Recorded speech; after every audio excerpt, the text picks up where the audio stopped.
Yes, hello again, Gunners, and welcome to this goal-infused, joyous day. Post-Molde, we scored a load. We're back in our shooting boots. What a time to be alive. Let's break it down. This is Blog on You Gunners. It's been a right stuffy few weeks for Arsenal going forward. We've not been able to create anything. Anything we have created, we've put wide, put over the bar, straight up missed. So there was a lot of pressure coming into this game to actually score some bloody goals, to actually hit the target for a change. And thank God, ultimately we did. But it took a bit of a while. This was a lesson, as much as anything, in patience and in not catastrophizing every small period that perhaps doesn't produce 8 goals or 64 chances. Sometimes opponents set up a certain way, sometimes they play well. And in that first half against Molde, give them a fair amount of credit, they were pretty ambitious.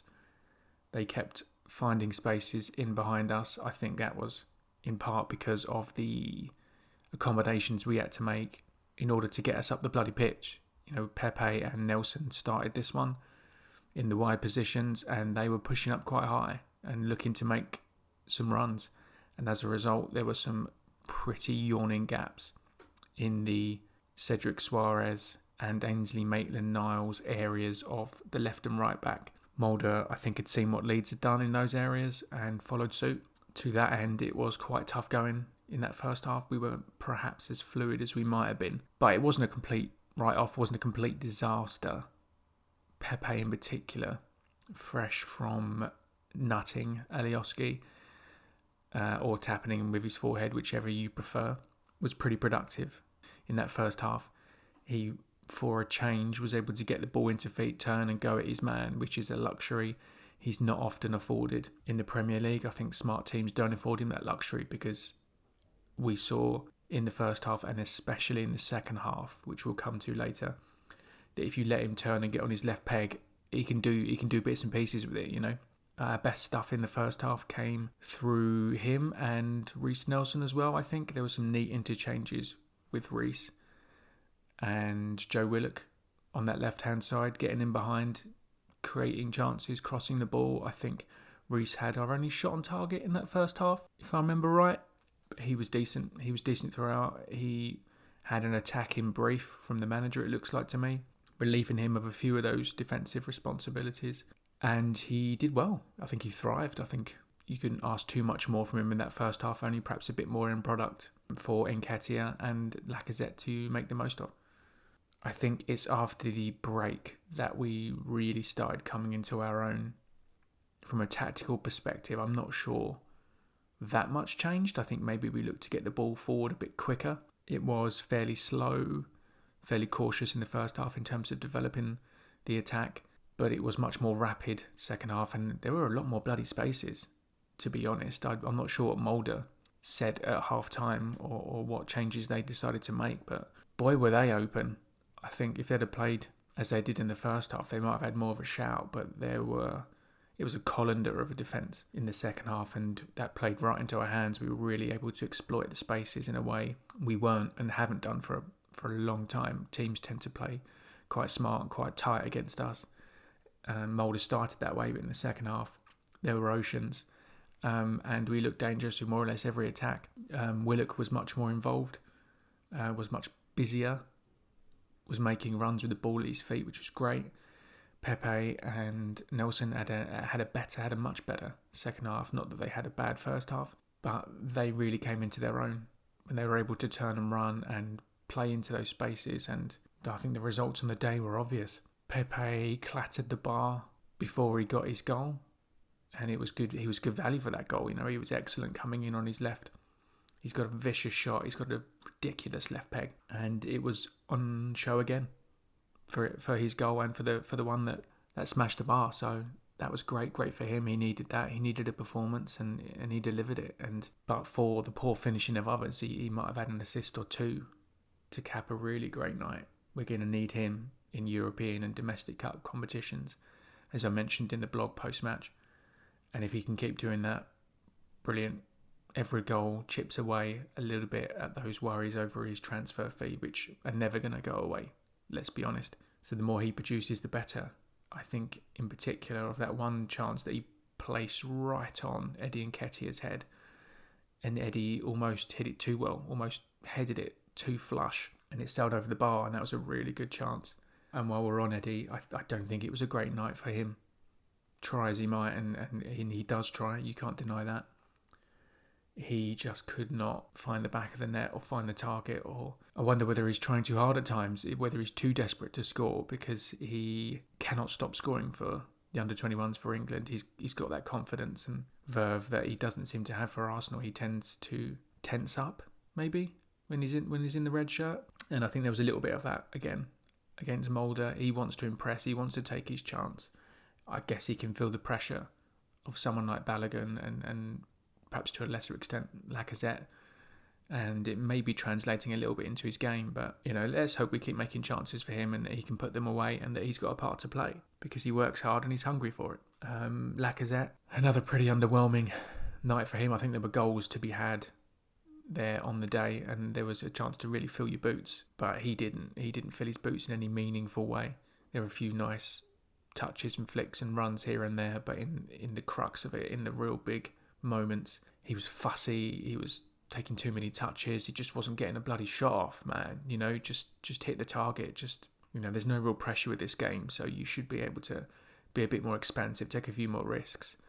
But he wasted one opportunity in the first half, one in the second, and you have to worry about the man for all his work rate and effort and application. He's just not producing anything meaningful. Even against Molde, when people were running amok in that second half, he was off the pace, and it's another underwhelming performance for him. I think he left the pitch 75 minutes, perhaps with Sunday's match in mind, but I can't see him troubling the starters. I think we might see Aubameyang central again, because Lacazette's doing nothing to dissuade the manager that that's the wrong way to go. So, disappointing night for him. But on a positive note, what a night for Reiss Nelson, what a night for Emile Smith-Rowe, what a night for Balogun, what a night for Willock. They were all involved, they all contributed something. Emile Smith-Rowe came on, got himself an assist, exactly what we want from him. We're crying out for a creator who can lay it on a plate for others, and he did it. Great news for him, great news for us. He needs to make a step up this year, I think. If his future lies at Arsenal, he needs to step up and start producing. That's a great start. A great start, ditto, for Balogun. On 30 seconds later, first touch, gets a smart finish. I think people have called it a miss hit. I don't think it was that. I think he deliberately tucked it left when the keeper was moving right. I think it was smart, got his goal, and that's a little piece, I think, in the puzzle of getting him to sign a contract and commit, and let's see where we go. I think he's a little different from Eddie Nketiah. He'll provide some competition for Eddie. He'll keep Eddie on his toes. I don't think Eddie particularly needs keeping on his toes. I think he's alert enough. But what a dream start for Balogun. And I think he's going to get game time in these next two European fixtures, because they're essentially dead rubbers for Arsenal. We've wrapped up qualification, and we may even have wrapped up top spot at this stage, as long as we avoid defeats in the next two games. So it's a chance for the youngsters to cut loose and show what they can do and be smart and get some results. And because they're really knocking at the door now. Nelson, as Arteta alluded to after the game, he's knocking at that door. And Willock, again, 2 assists. He's already integrated into the first team squad. His case becomes stronger, particularly with players around him like Willian, etc., underwhelming massively. The more he produces in this competition, the stronger his claim becomes.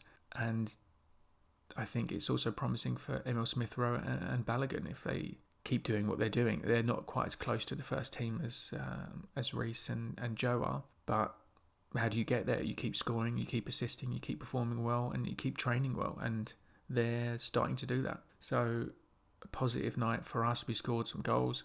Positive night for the future of the club. We've got options now.